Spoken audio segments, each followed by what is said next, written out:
As stated by the Aga Khan, there are 4 elements that strengthen a democracy, and the second element is independent media.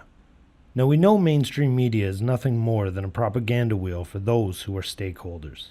But independent media is very important, and most would agree with that, given it is a time of manipulated and controlled narrative. When the Aga Khan speaks of independent media, he is referring to sources such as BuzzFeed, the media that maintains mainstream narrative within an alternative medium. The Aga Khan is the champion of pluralism and diversity, and the capital investor and resource manager of the marginalized. It is the narrative of the marginalized that is most often manipulated and controlled by media, misinforming the public. From Islam as the religion of peace, to pushing the feminist and LGBT, establishing empathetic reasoning within a society. All are narratives that the Aga Khan has been emphasizing for decades within Western nations and the United Nations. A second key variable for enhancing democratic effectiveness is the critical role of competent and independent media voices. When you discuss the competencies of media, are you referring to content or exposure? Now let's turn our attention to the aptitude of the New York Times.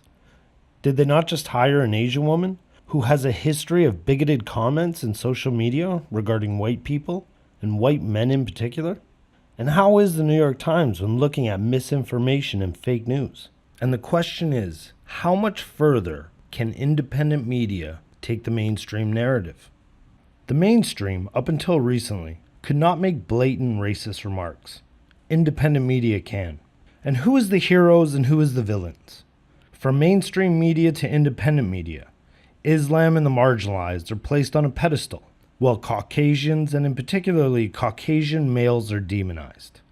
So when the Aga Khan, leader and imam of a Shia Ismaili sect, and the champion of pluralism, states that media requires demographic plurality, his statement doesn't seem to be truly inclusive, in so much that the voices of heterosexual white males, or rather the dominant culture, is being vilified.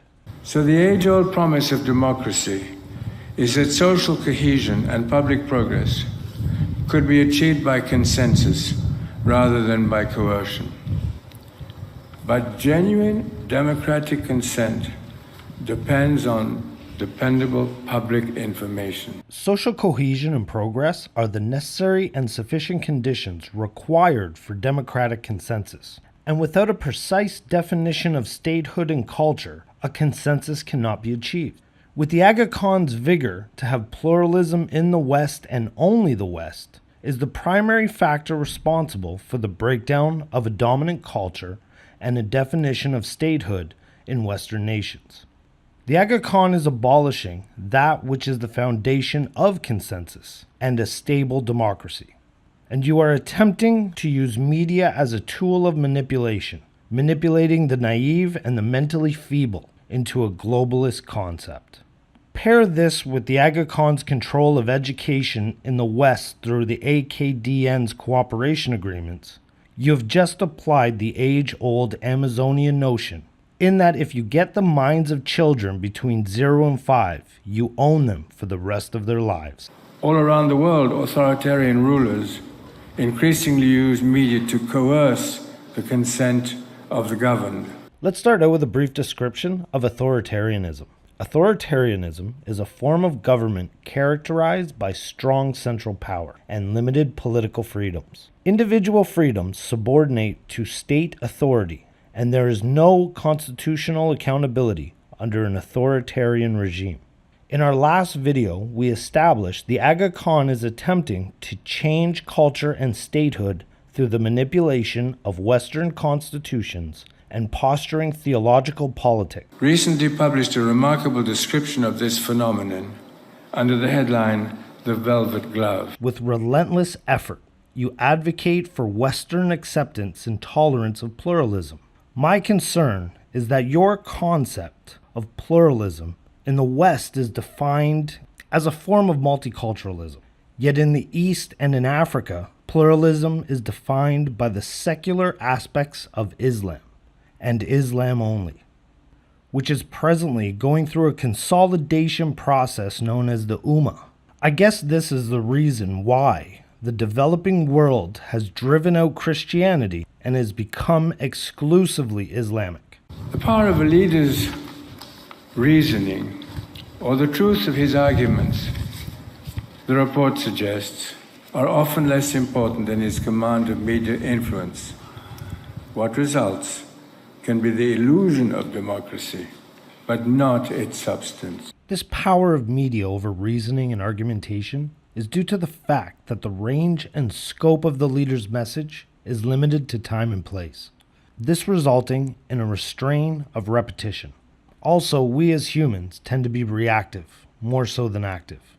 We are guilty of complacency, and our complacency is resulting from Western culture being based on access and not obtainment. Media, much like education's use of repetition, is an indoctrination process, working on memorization, which reinforces a narrative. But how does a message transition from a thought to a behavior? That can be answered through what is known as operant conditioning. The transition of a behavior from being condoned into a behavior which is neutralized, ultimately into the behavior being accepted as suitable.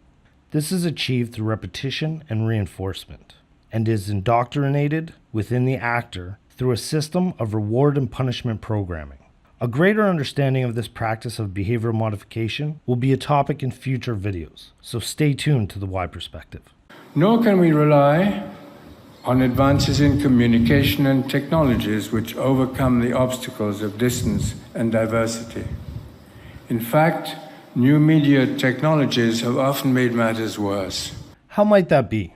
Because conservative white heterosexual males are now given a voice by way of the advancements of media and communication technology. The restraints don't work anymore. Because when I look at the mainstream and independent alternative media, there are so many groups that have no recourse to their voices being heard. For example, Islamic extremist groups can have their voice in social media and even use it as a recruiting tool. Any marginalized racial or gender group can spout hatred of self and others, and even pedophiles are allowed to have a presence. What have we let happen? Now, the group that oftentimes opposes mainstream media's message and is the voice that is restrained by mainstream and independent media alike is the heterosexual white male. The issue is that technology advancements have given heterosexual white males their voices back, and their voices have become quite loud since the election of Donald Trump. Hoorah! Quantitative advances in communication technology have not necessarily produced qualitative progress in mutual understanding. To be sure, each improvement in communications technology has triggered new waves of political optimism. But sadly, if information can be shared more easily as technology advances, so can misinformation and disinformation. I find the concept of misinformation and disinformation, and even fake news, really entertaining. If the information of mainstream media or independent media, like the Young Turks and BuzzFeed, had any merit, then why is it that their information cannot withstand debate or negotiation? But rather, opposition is merely confronted by removals and bans, like InfoWars and so many others. Often what counts most is in our extended societies is not what one is for, but who one is against. If this human condition relative to difference is understood, why pluralism would ever be considered a strength? As stated by the Aga Khan, acceptance of difference is not innate and must be trained through empathetic reasoning. But an interesting fact about the human propensity to spot differences is that it is one of our strongest traits, especially among likenesses. Hence the racialized comment of one racial group referring to another as they all look the same. So once again, just like the mantra of your marginalized militia that you fund, socially constructed reality must be greater than biological reality. Or so you want us to think. Mentally feeble and irrational, welcome to our future. Populations are much larger, more widely scattered, and more diverse. They cannot most easily be mobilized And when they are mobilized, it is generally around vivid but superficial symbols and negative propositions.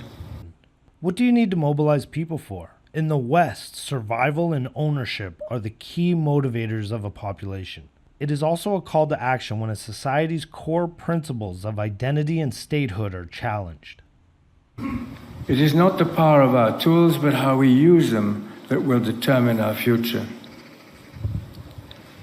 Among other things, this means prioritizing the role of independent media, and indeed of a multiplicity of independent voices. Demographic pluralism must be reflected in healthy media pluralism. These powerful tools have made the Aga Khan's agenda of global control fleeting, and how these tools have been used are a twofold system. First, you have the narrative control, achieved through restraint and restriction of competing voices. Second is the scope and range of the controlled narrative. Like advertising, the left's message of hatred and supremacy is everywhere and on a constant loop. Independent media, as stated by the Aga Khan, is like a word-of-mouth sale. When a message is delivered by a common voice and not an authoritative body, people tend to perceive the message with a greater level of trust. It's not a sales pitch, but rather an experience. Now, when you bring together the application of a message's range and scope with an experience-based testimony and not a sales pitch, the manipulation can get unnerving. Look at contemporary health trends. Most will kill you in the long run. We are all susceptible to manipulation, or rather motivation. Now, when the Aga Khan speaks of demographic media pluralism, he is speaking of the access of the marginalized. He is the main benefactor of the marginalized. But as we watch your concept of pluralism be applied in reality, it is nothing more than restraining and restricting of a nation's identity and culture. In the West, that being heterosexual white males.